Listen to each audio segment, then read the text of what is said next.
Hi there, everybody. And today we have Ashley, who I know very little about, but I'm looking forward to seeing the rest of her T-shirt. That's it, right? So we've already had a bit of a clue about what Ashley thinks about reproduction. So why don't you tell us what you think about reproduction and when you first started thinking like this? Yeah. Sure. So I wasn't familiar with the word antinatalism until probably 2019, but I knew that I didn't want kids since I was probably about 22. I'm now 34.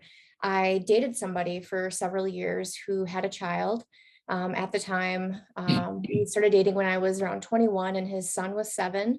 And we were together for 4 years and his son spent a lot of time with us. And I loved his son, I cared a lot about him. And it just really shed light on how taxing being a parent is and how many things come along with it, especially when you're dealing, in our instance, like his ex-wife, the child's mother.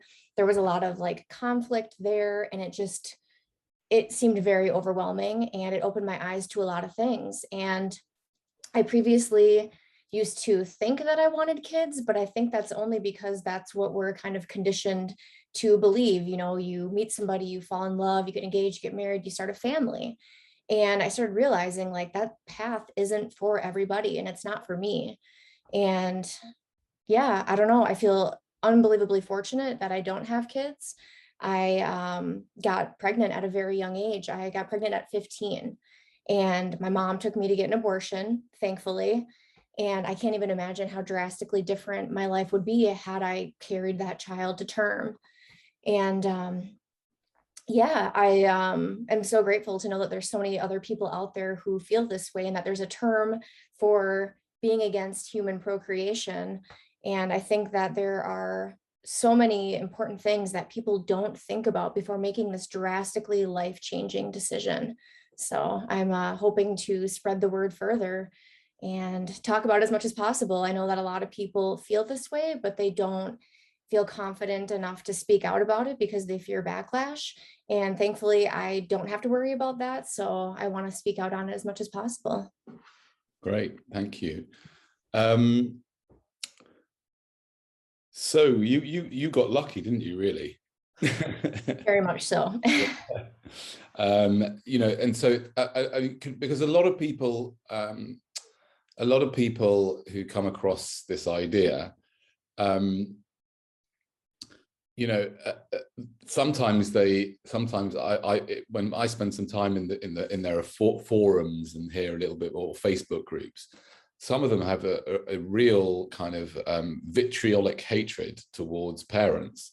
And I am a parent of 3 children. And yeah, and I kind of say to them, I actually think that to come across this idea and for it really to sink in is very unusual because it's like we're up against the forces, the huge forces of DNA, really, that are very coding. It's in our very coding. So it's, I remember saying to one of these people who's very, very angry, it was a woman, you're just lucky that you came to this understanding, because if you'd have been brought up in different circumstances, you wouldn't have come to this understanding like, a large majority of the people. So true. Yeah, I think there's a big misconception that if you're antinatalist, that you hate parents or you hate kids. And like you are displaying yourself, many parents are antinatalist. And I equate it similar to being vegan. Like I didn't know so many things, but once I got to thinking about it, and I made the decision to change my lifestyle, it's just like that. Like you're welcome to change your mind at any time, given new information. And it's just amazing how people don't seem to realize that. Yeah. Yeah, it's interesting you say, about hating children and hating parents. You see, I would argue that it's actually the most compassionate, in my opinion, the most compassionate idea. You know, you think about hating parents. Yeah, I mean, you know, being a parent has been definitely the hardest thing ever that I have ever done. It's just in a different league. Yeah, it's really, really, really difficult. And basically, it's like, I remember a friend telling me it's like damage limitation. That's all I can do, right? So that's the first thing, you know. And I left the question of what for, why. I don't really, I can't see any point to this thing and just keep on going and going. I don't really see any point. Yeah. But I was thinking, as you said, you know, about hating parents. No, it's the opposite in a way, because I have compassion for parents, for all the parents of children who are born psychopaths, or born disabled, or born. It's not that I've got anything against disabled people, quite the opposite. But you know, from the parents' point of view, we're just talking about parents. Never mind the child. Yeah? Right. You know, of that, or a child that's suicidal.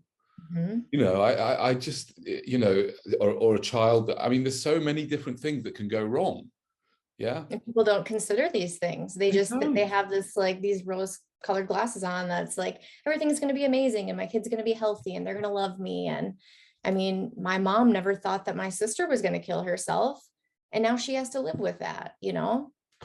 It's, there's so many things that people don't think about. And it's almost like it's taboo to talk about these things. Like, if there are parents, like, parenthood regret is a huge thing, but there's this stigma around it. And, you know, you add in social media and people want to post all these like happy pictures and videos and things like that. And we are seeing some people break out of that and display the reality of things, but it's still, I still feel like having kids is put on this pedestal. Yeah. Yeah. There's something else that I was thinking about. Oh yeah. I remember only after I'm 55, and I came across these ideas when I was about 50, and my children were already like about 18, 16, and 10, something like that, right? And so that was an interesting experience. But you know, it only occurred to me afterwards that my mum died around 60, when she was about 65, after having breast cancer, which then went to her brain, and like she had like, oh god, mastectomies and radiation and chemotherapy, and then she just basically just deteriorated into a kind of vegetative state almost, in a hospice, and eventually she passed on. Yeah, it was just absolutely horrific. Yeah, but not once did I think after that, you know, did I connect that with bringing someone into existence? Yeah, and we had a third child after that happened, and only after I came across antinatalism did I realize that, hold on a second, someone brought her into existence, and look what's happened to her. You know? Exactly. And like these days, there's almost nobody who doesn't know somebody that has cancer. You know, it's becoming so prevalent. Yeah. Well, I think they say 1 in 2, 1 in 3, 1 in 2, whatever. I mean, it's, you know. And I feel it's only going to get worse with all of like our environmental issues and pollution, and yeah. It's looking pretty bleak. And it's just, I think that more people are opening up to antinatalism, or at least child freedom, because they're seeing, especially with this COVID hysteria the past couple of years, people are like, well, I wouldn't want to live through this, or like grow up through this, or go to school through this. Like, I feel grateful that I'm out of school and not having to deal with that. And I've seen lots of friends who are parents, their kids struggling with like the distance learning, and that just seems like a total nightmare. So I think that the pandemic has opened up a lot of people to being like, yeah, maybe having kids isn't a great idea. Yeah.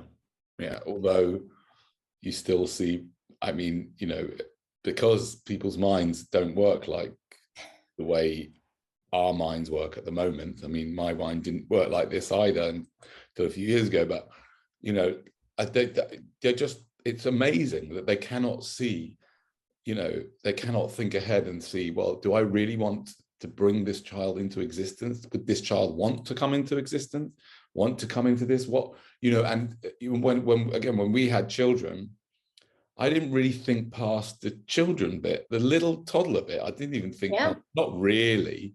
I kind of did, you know, whatever, but I didn't really think past them. I certainly didn't think about what they'd be like when they were teenagers. Mm-hmm. I'm so curious what your kids think of you being antinatalist. What do they think about? Yeah. Yeah, a lot of people ask me that. They're the two most frequent questions I get asked are, what do your kids think about this, and why don't you commit suicide? Yeah. So I feel that, you know, I think I might be one of the people who's been most asked that question in the world, which is quite an accolade. Yeah, it was when my psychotherapist suggested it to me that it started to worry me. What do they think of it? I usually say to people, you speak to them, ask them, because I don't know. Yeah, I think they know that this is not a reflection on them. It's nothing to do with them. Good. Yeah, it's really nothing to do with them and who they are. You know, I often say that I am very appreciative of the fact that, you know, I took a terrible gamble and it didn't turn out so bad so far. We're finished yet. Right. And, you know, things are going to go wrong. And that's why I regret doing that to them. Yeah. But it's not, you know, it's not a personal thing. But it's also quite, you know, it's potentially, it doesn't have to be, but it's potentially quite depressing. Can be. It's not, it doesn't have to be, because it could, I mean, your countenance right now is quite jolly. Yeah. And there is a jolliness to it all. There is kind of, I don't know, there's a sense of it can be quite exciting and interesting. You know, I like your t-shirt, for example. It must be, you know, I hope that it brings up a lot of conversation. Maybe I'll get one as well. Yes. You know, so, but it can be, you know, but it is kind of, for me, a pessimistic view of life itself, which doesn't mean it's wrong. It might be much more realistic than what most people think. But what would you say to that? You know, if someone said to you, like, you know, why are you so pessimistic? Why are you so negative? What about all the great things in life? What about the, you know, yeah. Yeah, a friend actually just said to me recently, you've been able to travel and like see so many beautiful things and do so many incredible things. And I'm like, yeah, I mean, I've been really privileged and I've had some really incredible moments. And, but I pointed out that a lot of those moments also cause destruction, like me getting on an airplane to fly to several airplanes to fly to Southeast Asia and hang out at an elephant sanctuary. Like, yeah, it was incredible, but I also caused a lot of harm along the way. And it's just like sad that there even needs to be sanctuaries for elephants who have been exploited and harmed and things like this. So it's like there's always this sadness sprinkled in, and then you go to these places and you see like extreme poverty. You see animals being fried up, like their full body, like I saw a full-bodied goat being cooked and an alligator, and like you see garbage everywhere and the pollution. It's just, there's a lot of depressing aspects of it too. And yeah, when people say that it's very pessimistic, I say, well, honestly, like, what can you dispute here? A lot of the things that I point out are just being realistic about the state of the world. I mean, we live in a time where they're selling bulletproof backpacks for school kids, you know, the climate crisis that is occurring, that, you know, our government or anybody in power doesn't want to even acknowledge or actually take meaningful steps to change. And there's so many things that are up against us. You know, there's experts who say that we could have fishless oceans by 2048. There's other experts that say that we have maybe 60 years, 60 harvests left to grow quality food in, because we're totally destroying our soil. I mean, the kids of today, there's a good chance they're going to see literal wars over water. There's just like so many things, the amount of like sexual assault that occurs, the fact that as a woman, I don't even feel comfortable going for a walk at night. And I love, you know, the quiet and the still of night, but it's dangerous and it wouldn't be smart for me to go out, you know. It's just like, we need to look at things realistically. And yeah, life Where do you isn't live? all doom and gloom, but what's that? Sorry, where do you live? I live in the Midwest, United States, in Minnesota. Yeah, I live near Minneapolis. If anybody's familiar with Minnesota, they probably know of Minneapolis. So pretty Yeah. diverse, large city. And I'm lucky to live a little ways out of the city. So I'm in like a safer area than I previously lived in. Where I lived before, there was gun violence all the time. It's just scary, you know, it is a very unsafe world. And to bring somebody into existence, like you can't protect them at every given moment. You know, you send them to daycare. There's been undercover videos of daycare providers harming the children. You know, you send them to school and there could be a school shooting. Lots of teachers get Hold on a in trouble second. for Hold on a sexual second. assault. Before the school shooting, the sexual assault, what about the assault on their minds? Oh, big time, big time. And What about I, what you know, there are people, it's funny because I am a skeptic about almost everything, right? And yeah, certainly been a skeptic about the whole COVID thing.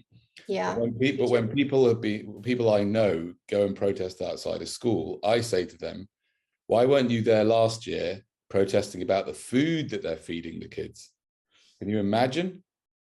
Oh my gosh, yeah. And that's another thing too, is I have vegan friends who are teachers and they are forced to basically give cow's milk to these kids when lactose intolerance is so prevalent. And you can't even get a parent's note to say that they don't want it. You have to have a doctor's note in some cases to say you don't have to give them cow's milk. And then a lot of them won't even drink it. So then it's just more food waste. And it's unreal. And just the school system itself, you know, we're taught all these things. And then later in life, we have to do all this unlearning. And we start here, like Christopher Columbus, he was put on a pedestal. And then you start hearing like, nope, he was actually an extremely terrible person.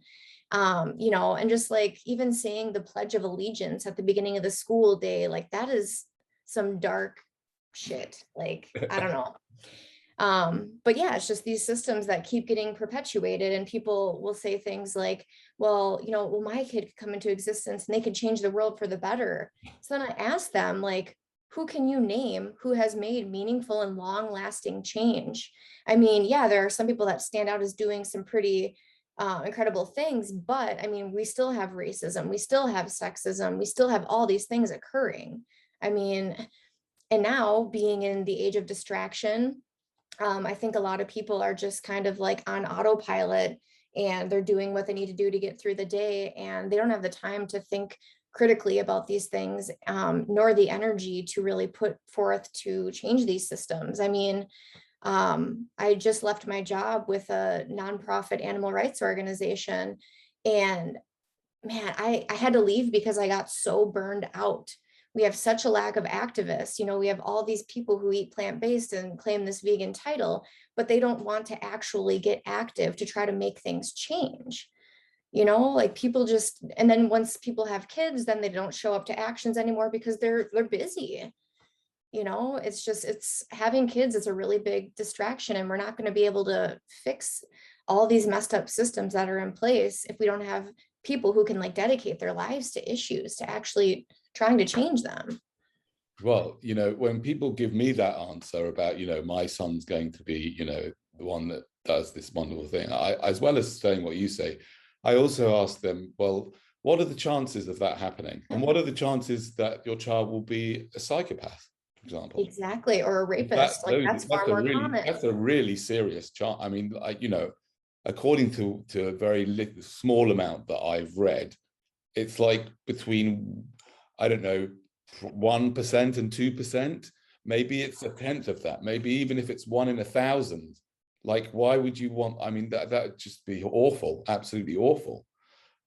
So there's, you know, and the other thing is, like, if they say, well, why does it, you know, what if my son cures cancer, right? To which I say, well, if your highest value is to try and help find a cure for cancer, you'll be much worse off having a child and having been diverted and all your energy, right? And having this ridiculous expectation that your child is going to create a thing for cancer, right? Instead of that, use your money and your time and your energy supporting cancer research or cancer, or whatever it is that you're into. Yeah. So I literally just got unfriended because somebody tried to tell me that their son could be the one to cure my cancer in 30 years. And he didn't like what I had to say back and he unfriended me. I was like, okay, apparently we just can't have conversation. What was that on? What social media do you use? That was on Facebook. I don't love Facebook, but I do feel like it's a good way to like get information out there. I am kind of in somewhat of like a vegan bubble, but I do think that I've been able to shed light on antinatalism with a lot of individuals too, which is nice. I mostly use it to like rant and preach about things.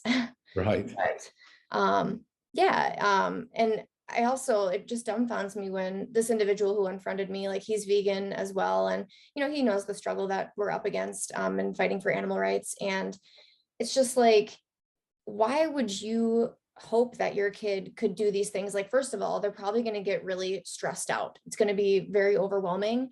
And if they are to find a cure for cancer or become an activist, they're probably putting a target on their back because they're putting profits at, up against threats, and people in power don't like that. So I don't know. And like these vegans who think their kids are going to be vegan, it's like there is zero guarantee. I know sanctuary owners who have kids that aren't even vegan.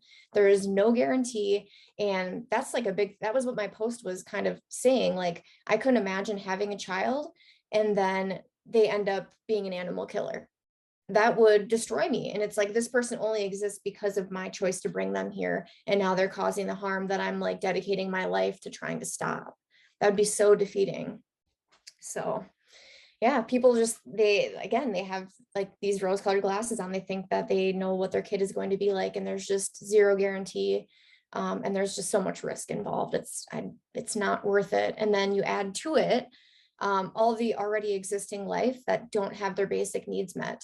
And that's like what you had mentioned earlier about, choosing to not have kids because you actually care a lot about kids. It's like, look how many kids are already in existence. I mean, in the United States alone, I think there's around 425,000 kids in the foster care system. And it's like, people will be like, well, adoption is hard and it's expensive. It's like, okay, well, first of all, I have friends who have adopted and they said it was actually pretty affordable and a pretty smooth process. I also have friends on the other end of the spectrum who did struggle a lot with it, but why don't we use our time and energy and resources to fix this system, to make it more efficient and make it more affordable and accessible? And then people will spend all this money on in vitro fertilization. And it's like, well, that could have gone toward adoption, but people are so set on having their mini me, which is just so twisted.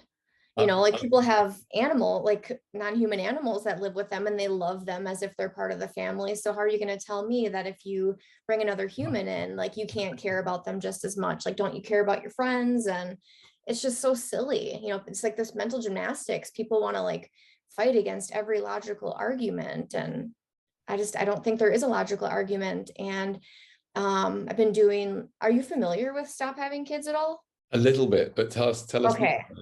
Okay, so Stop Having Kids is basically a movement, or we're trying to make it a movement that started about exactly a year ago, March of 2021.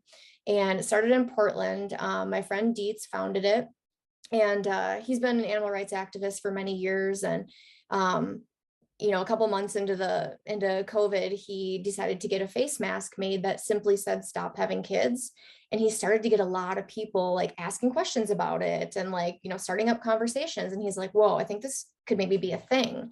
So he's like, I'm going to go all in, and decided to start this. And for those who are watching, I saw a clip, there's a clip of him on YouTube Where someone gets Yeah. really angry with him, some guy gets really angry with him, right? Is that right? Yes. Yeah. There's Or a I Stop only Having remembered Kids that bit YouTube because that was channel. exciting. Yes. Highly encourage people to check that out. It's very entertaining.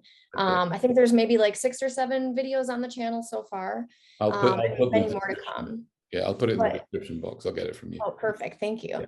And yeah, so he just, the website is still in the works. It's just stophavingkids.org. And then there's an excellent page that says, you know, reasons why we should stop having kids. And they break it down into different categories, you know, poverty and the risks and all these different things. And then there's another page listing reasons why people have kids typically. And yeah, we decided to just take it to the streets. And so he created a bunch of thought-provoking signs to grab people's attention and draw them in. And we'll find busy intersections with a lot of foot and car traffic and hold up the signs. And we have a banner that says stop having kids. And it's interesting having just the banner that says stop having kids and maybe 2 signs, because people seem to get a little more angry, or they have these preconceived notions when they come up. And they're like, well, what the hell is this? But when we have just the signs that say stop having kids smaller on the bottom, they're signs that say different things about the environment, or, you know, women are not baby making machines. That's a really popular sign. Normalize child freedom. And then like putting the word antinatalism out there, because a lot of people just have never heard the word. I don't think it's even in any dictionaries or anything, but it's been very interesting. So we started in March of last year, and we were in Portland, Oregon, and we went out, and I was admittedly nervous to go out. I've done years of animal rights activism, so I'm no stranger to like going out and like getting into, you know, conversations, maybe a little bit of confrontation, but I was nervous about this. And let me tell you, I could have never guessed that it was going to be so positive. People still like, I'm like, you need to come out to witness it yourself. More often than not, people are ready to engage, and then they kind of can't dispute the things that you're explaining. And so, and then you do get the people who are angry. Like you'll see a couple of the YouTube videos highlight some of the more extreme people, but it's like they don't even give you a chance to talk and actually hear what it's about. They see stop having kids and they think that you want to kill everybody. You know, it's so silly. But and I've like one conversation that really stands out. So I run a chapter in Minneapolis. So hopefully once the snow melts and it gets a little warmer, we'll be starting back up again. We've kind of been quiet for the last few months. But this guy rolls up on a scooter at this busy intersection, and he called us eco-fascist, of course. And I explained, like, this isn't a message directed toward any particular group of people. This is a message for any and everybody, all humans. And, you know, he started spouting off, and I cut him off, and I said, do you actually want to have a conversation, or do you just want to yell at me? And that got him to take a step back, and we had a conversation, and he ended up apologizing to me for the way that he approached. And yeah, he's like, I don't necessarily agree with everything that you're saying, but I do understand now where you're coming from. And that's happened quite a few times. And, you know, parents have come up with their kids, and it's cool to like see parents explain it to their kids and not get angry about it. You know, and anybody who's like called us eco-fascist or racist, it's typically when they're just like driving by and they'll yell it out the window so they can like say their piece and not have to actually face us and have a discussion. So I would love for that stigma to just be gone. You know, it's so silly. And it's funny too, because a lot of the places that we've done outreach in have been more white majority. Like Portland is a very white city. And when we started this, we did 14 days straight, going out for a couple hours each day. And it's interesting too, because it seems like a lot of the people of color are quick to agree with our message. So it's just so funny. And it's usually white people who are calling us racist or whatever. It's just really interesting. But yeah, the positivity has been really awesome. And I'm not a person that has hope. But I will say it's like made me smile a lot to be like, wow, there's not a ton of pushback, and maybe people will really consider not having kids. I've had a couple of friends who have thanked me and messaged me saying, you know, my husband got a vasectomy. Like, we've been thinking about a lot of the stuff that you post, and it makes a lot of sense. And so, and I have several male friends who've gotten vasectomies in the last year. So it's awesome to see. Yeah, that's really, really lovely. You know, I like the way you sort of said, you don't have any hope. I really, because I really resonate with that. I don't have any hope at all. People are just, I mean, we're just, I mean, there is no hope. People are just so, firstly, people are just so stupid. Yeah. And, that doesn't make, you can speak to most people logically, but most people don't even have the, anyway, whatever, you know what I'm Yeah. and People so, think that you have to have hope. Like you gotta have hope. It's like, no, actually I don't. And the people I know who don't have hope are the ones who are like the most active and trying to make things change, which I yeah, find I mean, fascinating. yeah. And the thing is, the problem with their hope, the problem with people's hope is, for me, the main problem with people's hope is that it leads them to procreate. I don't care if they've got hope. Yeah, they can have hope if they want to have hope. Yeah, but they allow that hope to basically, twist their minds. Yeah, and twist their minds into taking this huge risk and like hoping. Yeah, but what happens if it doesn't go quite like you hoped? Right. They don't even consider that most times, you know. No, There's but I think also that it's interesting that on the one hand, we, if I may say so, we don't have any hope, which is exactly one of the reasons why I wouldn't want to bring people into the world now that I see that. Yeah. And at the same time, like knowing that what you've been doing with your time here, because you're here anyway, right? And what you've been doing with your time here is sharing some ideas, and that the ideas have led to several people having vasectomies.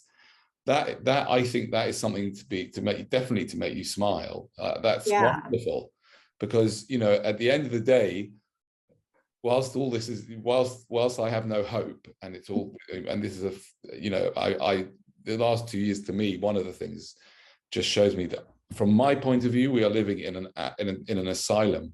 I mean, it's crazy. The amount of insanity in this world is just beyond belief. Yeah. And I'm not free of it either. So but the fact is we're here. Yeah. And although we're all going to die and nothing really matters, it does matter, and you may have prevented many people from coming into existence. Yeah. Prevented their parents from doing something that they have no idea. That's another thing, right? Before I had children, I had no idea what it was like. Even though I was a child, I had no idea. I didn't think about it. I didn't really talk about. Me and my wife, we kind of, because we had similar religious outlooks, we kind of, all right, and whatever. But we didn't really talk about it. I had no idea what it involved. Mm-hmm. I mean, it's just, and so it's great to see you with such a smile on your face so much of the time, and I think that's a well-earned smile, because you have made, even if you were to prevent one person from coming into existence, you would have prevented all the possible suffering for that child, and all the possible suffering that child would inflict on others, right? And all the possible suffering that child inflicted on its parents, right?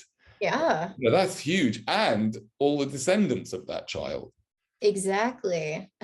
This one man who approached us when we were doing outreach, he's actually on one of the YouTube videos, an older man, and he said that he had 2 kids, but I think he has like 10 grandkids. So it's just like, from even just one human, so much can happen. And I don't know, it's beyond me. And like, I just saw a video on Instagram last night, and it was a couple talking about how having kids drastically changed their partnership. A lot of people don't consider these things. Like, you're lacking sleep, you might have different outlooks on how you want to parent or discipline or whatever. You're tired, you're exhausted, maybe there's financial strain. Your life kind of becomes about that child. Your sex life kind of disappears. People don't think about these things. They think it might bring them, like, it's totally absurd to me that people think that having a kid could actually save a relationship. Like, I don't understand that one bit.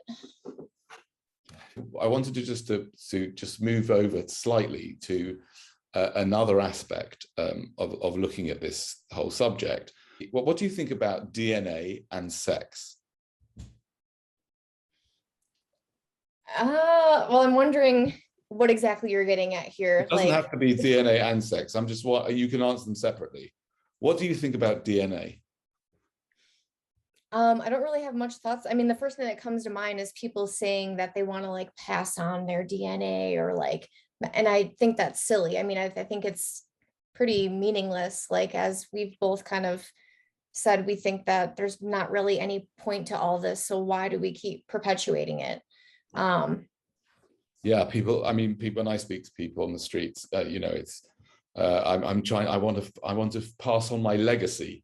Why do people think they're so great that they need to pass it on? Like, what have they done to change the world that constitutes like creating, like spreading it? And then again, you don't have the guarantee that your kid's going to be even anything like you. You might not even like your kid, you know? And he or she might end up with all your bad points and all your partner's bad points. Exactly. You know? It might end up with your good points too, and your partner's good points, which is what happened with mine. But you know, it didn't have to. Right. And it's like, even so, if they'd have had the worst side of both of us, oh my God, Jesus. Yeah, it's scary to think about. Yeah. No, so I was trying to go somewhere with that. With the DNA thing, I came across this idea that DNA, and I speak about this on the streets, DNA, I see it as a kind of like a parasite. It's a piece of parasitic code. It's a code, yeah, it is a code. And it's like a parasitic code that is like, you know, that uses its host, yeah, in order for it to replicate itself. That is its whole focus. Yeah, it's this crazy piece of code. Yeah, that is like it's a rogue. It's like a rogue piece of code. Yeah, that is like driving all of us, you know, to procreate just so that it can replicate itself. And it has no, you know, it's a piece of computer code. It doesn't have any compassion. Right. It doesn't care if the host is like rich or poor, good looking or not, you know, suitable or not, a psychopath or not, really unwell or not. It does not care, right? It can't, because it's a piece of coding. Yeah, and it's a really problematic piece of coding. Yeah. And so what, you know, and that was sort of leads on to the question about sex. What do you think about sex as someone who you call yourself antinatalist? What do you think about sex? Oh gosh, I think that it's an amazing thing. It's obviously very enjoyable for many, but it's also super risky. And you add in all these different components like birth control, for example. So after I had that abortion when I was 15, obviously I was put on birth control, and I've been on it ever since. You know, I'm 34, and I tried to go off of it last year. And it's like my body couldn't figure out what's normal for me because it had been on this pill for so long. And they don't tell you all these risks and stuff when you start taking it. It's like, oh, it's going to clear up your acne. It's going to make your menstrual cramps lessen. It's going to make your period lighter. All these like great things. So you're like, yeah. And it's going to stop me from getting pregnant. Like, sign me up. So, you know, you take this pill every single day for so many years. And so I got off of it, and I was using this like thermometer every morning to check my cycle, see where I was at.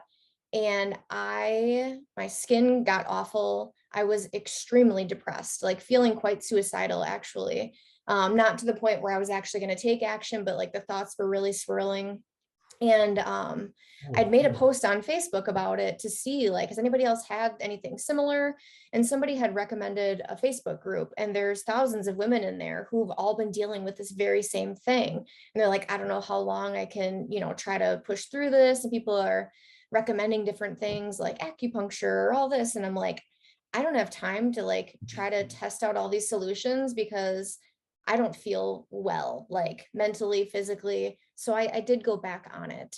And so I'm polyamorous. And so at the time, I had two partners and they both had vasectomy. So that's why I went off the birth control. I'm no longer with those partners though. And so I'm like, I want to be safe, obviously, and get back on the birth control pill because it has worked, extremely well for me. But now I feel like I can't even get off of it because of all the risks and things. And then you hear about different forms of birth control that make you gain a bunch of weight, or they're painful, or they fall out, or there's just so many things. And for me, I don't have health insurance. And if I wanted to go and get a tubal ligation to definitely prevent any pregnancy, it would probably run me around $17,000. And I'd also have the struggle of trying to find a doctor who would let me do it. I mean, I am getting older now, like at 34, it might be easier than somebody who's in their 20s, but oftentimes they question women, like, well, what if your future husband wants to have kids? Or what if you change your mind? It's like, no, like I know myself, I know my body, I have these views, I can give you a million reasons why I'm never going to have kids. And if I ever decided to, which I know I won't, I could adopt or foster or find some other way to be involved and have kids in my life. So yeah, it's unfortunate that it's something that sex is something that we're so driven to like want. And there's so many risks involved with it. It's unfortunate. And a lot of people think like, oh, this will never happen to me, or like getting pregnant or things like that. But like my mom, she got pregnant with me when she was on the birth control pill. So I mean, and who knows, like maybe she wasn't taking it 100% properly, but I mean, it's scary. So yeah, I wish that sterilization was more accessible for people who want it. And it's outrageous how much it costs, especially being uninsured. But yeah, so I think men getting vasectomies is probably the easiest and best thing to do. Yeah, I guess that's my thoughts on that. Okay, I'm going to like really push the boat out here. And we don't have to include this in the edit if we don't want. Okay. Okay. So what I have come to see about sex in the last 4 or 5 years since I've come across this idea is that it continues on from the DNA, right?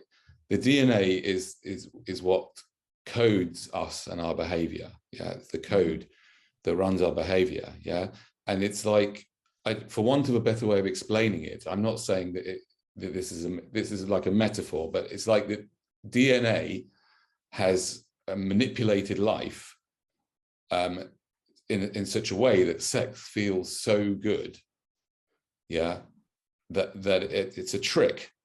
It's a trick.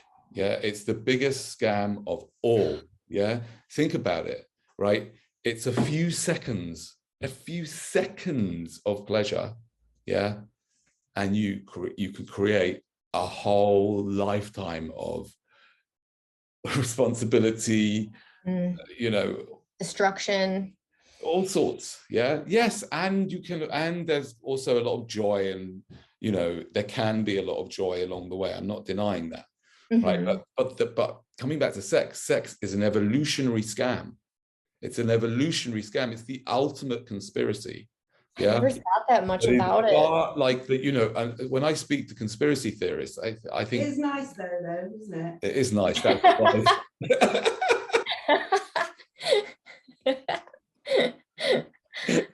It is. We've made beautiful children, haven't we? We have made beautiful children, darling, but we really shouldn't have, should we?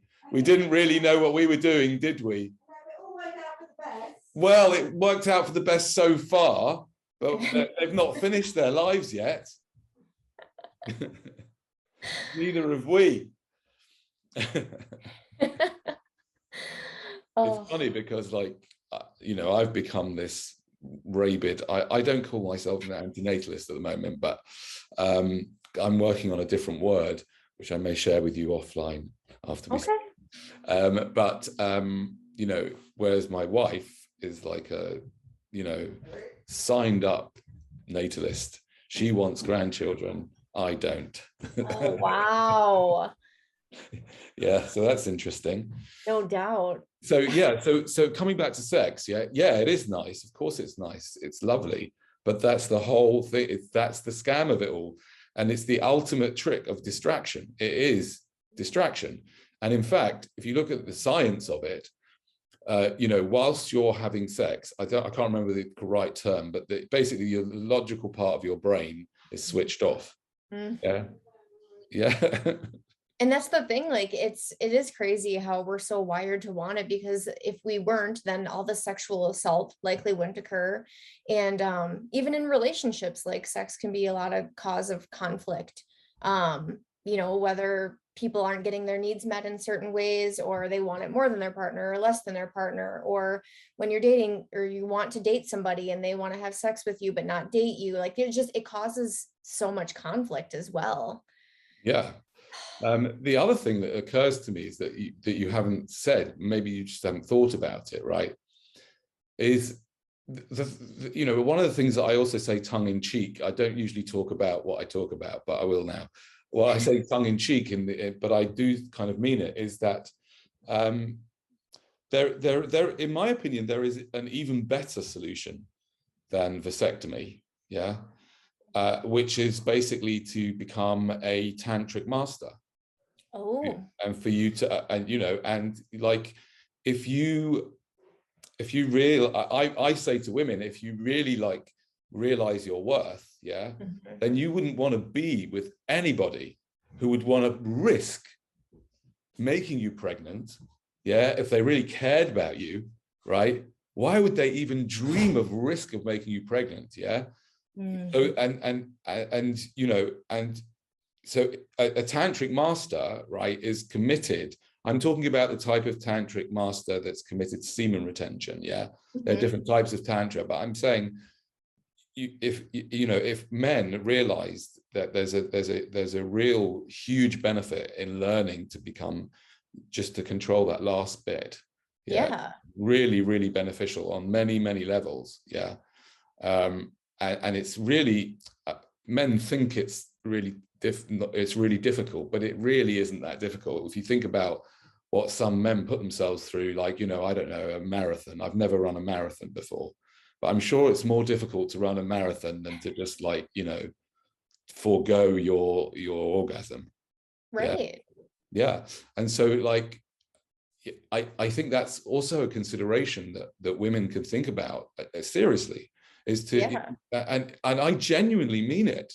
Like, if your boyfriend, yeah, wants to take a risk making you pregnant, then you shouldn't be going out with him. Yeah. I'm very upfront. So why would you ever let anybody in that hadn't at the very least had a vasectomy? Yeah, and that's where I've kind of come to now. Like I've been single for 4 months. Which admittedly is the longest I've ever been single. I was like a serial monogamous, and then I discovered polyamory, and I'm like, whoa, this speaks to me. This is me. So right. I pretty much always had a partner the last 5 years. And now that I've been single, I'm like, I don't know if I'm going to date again. Like, I'm really enjoying being single. And I have friends who, we can have like physical touch and intimacy and stuff without it even going to sex. And I find that very fulfilling too. But yeah, it's just, I'm going to be thinking a lot about this, because you bring up things that I haven't, spent a lot of time thinking about. But yeah, Tantra. And then a partner of mine was reading this book, The Multi-Orgasmic Man, and it talks about semen retention and how you can have orgasms without ejaculation and all these things too. So it's like, there are other things that can bring us a lot of pleasure and joy without actually having sex. Well, as I say, also tongue in cheek, but also, I try and make things at least a bit funny. Ejaculation is for losers. It really is. And I mean that, like, from a scientific point of view. Basically, when you ejaculate as a man, a man should only if a man is enlightened, he will only ejaculate once, realize what it does, that it just releases all that energy and it becomes a lump of meat. Yeah, then a real man should not want to go flaccid, right? I mean, real man stays hard. Yeah, And it's not interesting all how the many time, obviously, only during. right. How many people wouldn't even you know, entertain this idea? but when you ejaculate, well, not you, me.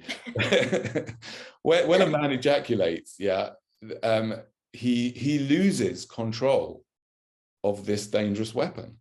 Yeah, he loses control of it, and that is, you know, and that's his main job, really, is not to lose control of it and to be the master of what comes out of his body, what comes out of his mouth, what goes in his mouth, what goes in his body.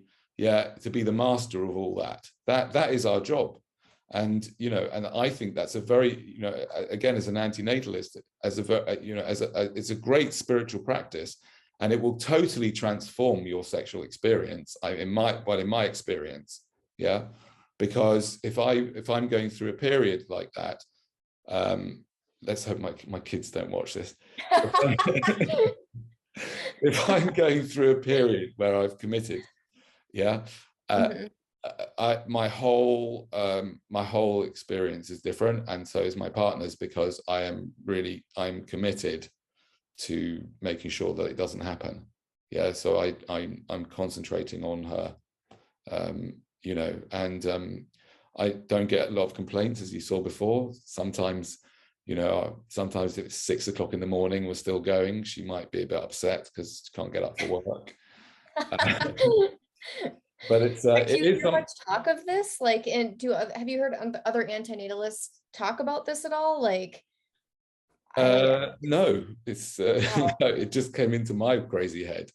And it's beautiful, but it's also like kind of sad, because I feel like there's so many people who just wouldn't even entertain the idea, let alone like trying it out for themselves to see, you know, how fulfilling it could be. They would just be like, oh, it's going to take time. And well, actually, thanks to YouTube, there are a lot of teachers on there, and they're quite popular. Yeah, there's some good that's good to hear. Yeah, there's some good teachers out there that teach it all, and you can go to, you know, join their groups and do it together.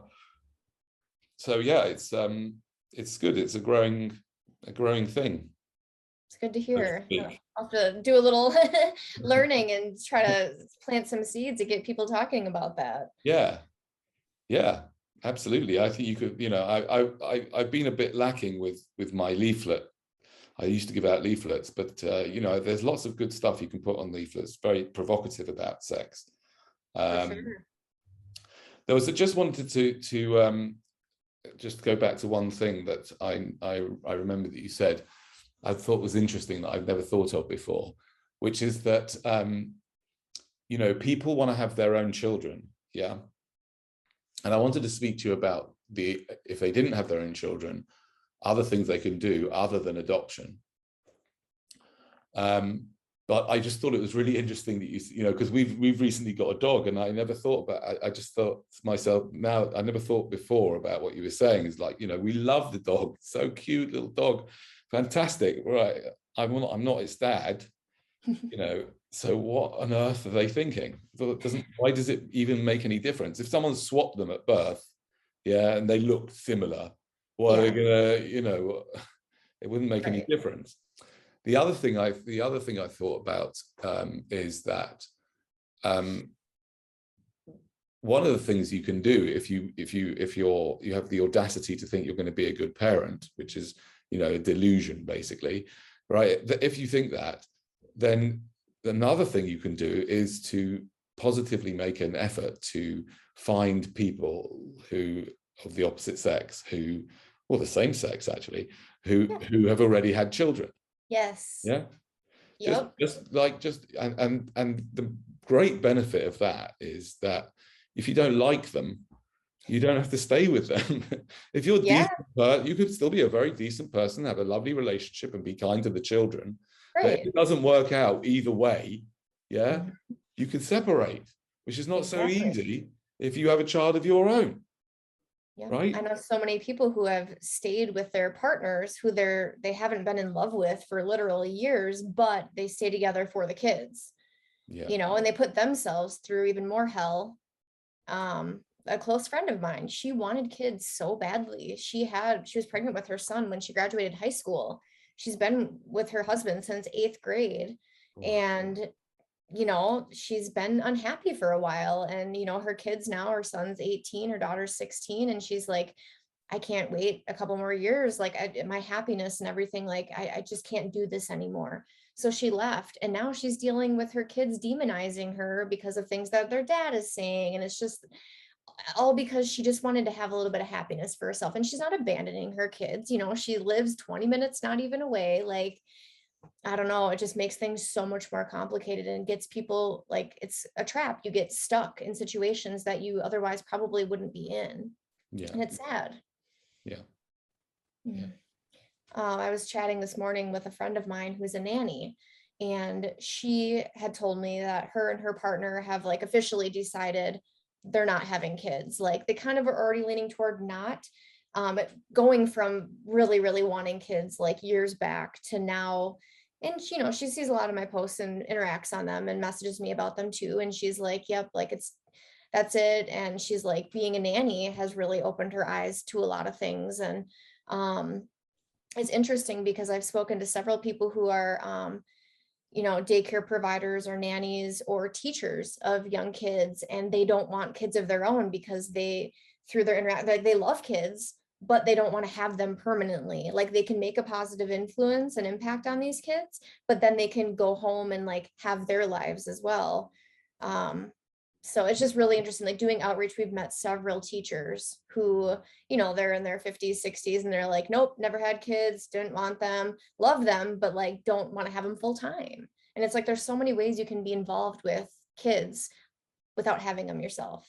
Yeah. I mean, think about how much more you can do. I never really thought about this now, but if you're a really good teacher, if you're a really kind and good teacher, Yep. Imagine how much you can benefit children as opposed to how much you can benefit your own children. Because I can tell you about mine, they don't,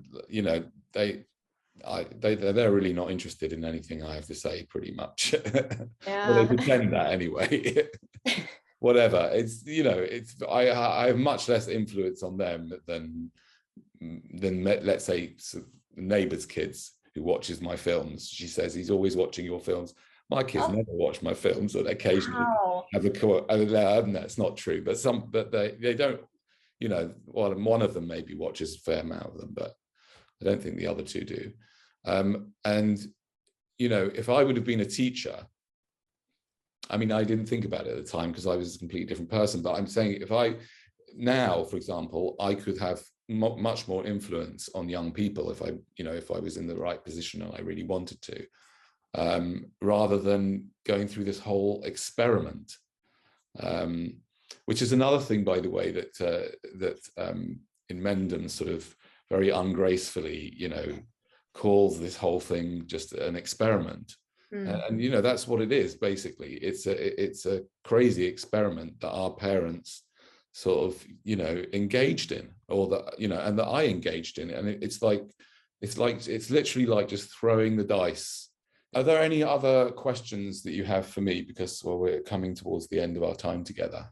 Any questions you have? Do you actively go out and do street outreach currently? Yeah, I've probably already put out enough stuff. If you watch all the films, I've kind of made all the points already. So I kind of want to move on to something a bit more ambitious, but I'm not managing to get myself to at the moment. But yeah, so I've made lots and lots of films about it, and I've covered a lot of these subjects in public, often with a megaphone in the middle of the street. You've seen, yeah. So it's kind of very funny talking about antinatalism in the street. Yeah, it's one of my favorite activities to do now. So I'm much excited fun. to get back to it. Like you never know where the conversations are going to lead. And I guess the only ones that have left me really, well, not really frustrated because I don't really care once it's said and done, but like people who are very religious, I kind of have a limit with how long I will engage with them. Like I'll hear people out. But a lot of times they're not going to be understanding of this perspective because they think that God wants them to go forth and multiply. And so yeah, I kind of reached my limit with those individuals. But before Stop Having Kids started, Dietz, the founder of Stop Having Kids, had a different banner. I forget exactly what it said, but it was basically talking about antinatalism. And we went outside Planned Parenthood, and there were some anti-choice protesters out there trying to talk people out of getting abortions. And that was pretty interesting to like post up next to them. They did not like that we were there. So I definitely want to do more of that. I've had some pretty interesting discussions with these people who are anti-choice. I even one time when I went to go pick up my birth control pills at Planned Parenthood, they tried to give me their spiel. And I said, if you're pro-life, I said, do you eat animals? So we got into that whole discussion. And of course, like Jesus says it's okay to eat fish and whatever other creatures. So, the conversation doesn't really go anywhere, but it's like, don't call yourself pro-life if you're actively killing or paying to kill other beings that are sentient. And yeah, they weren't expecting to come across like a vegan anti-natalist. I wouldn't consider myself atheist per se, probably more agnostic. Just, I don't really know. So I just consider myself agnostic, but yeah, they weren't expecting the earful that I gave them. So that was fun. It's fun to stir the pot sometimes. It is. Oh yes. I know it. Yeah, anything else you want to ask, or are we? Nothing that comes to mind. I would just encourage people to check out stophavingkids.org. And if you feel passionate about antinatalism and want to take it to the streets, you can start up your own chapter. There's signs that you can easily order and get made, and just get out and start talking to people. I think it's a really important conversation that needs to become more mainstream. So yeah, I would love to see this movement grow and more people get out there and taking it to the streets. Cool. Or creating content on, YouTube or whatever social media platform. This is far too important to just kind of be pushed under the rug. So, yeah. Great. Thank you, Ashley. Lovely Yeah, thank you so much.